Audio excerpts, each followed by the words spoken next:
बिस्मिल्लाहिर्रहमानिर्रहीम। अस्सलाम वालेकुम दोस्तों, आज मैं आपको बताऊंगी मकई के भुट्टे के वो फ़ायदे जो इसे एक सस्ता मगर ताकतवर सुपर फूड बनाता है। Number 1, instant energy. मकई कुदरती कार्बोहाइड्रेट से भरपूर है, फ़ौरन तवानाई देती है, बच्चों और बड़ों दोनों के लिए बेहतरीन है। डाइजेशन बेहतर, इसमें फ़ाइबर ज़्यादा है, कब्ज़ को दूर करता है और हाजमे को मजबूत बनाता है। हार्ट फ्रेंडली है, मकई में मौजूद एंटीऑक्सीडेंट दिल की नालियों को साफ रखते हैं और बुरा कोलेस्ट्रॉल को कम करते हैं।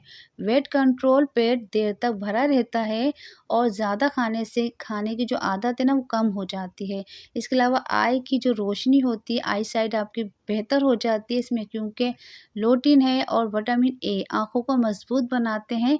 वेट कंट्रोल, पेट देर तक भरा रखता है, ज़्यादा खाने की जो आदत है वो कम हो जाती है, जिसकी वजह से भूख कम लगती है और वज़न भी कम हो जाता है।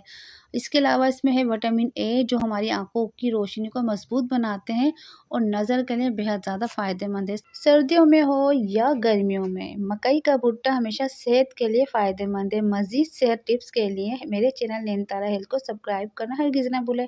तो मिलते हैं नेक्स्ट वीडियो में, उस वक्त तक के लिए दे मुझे इजाज़त। अल्लाह हाफिज़।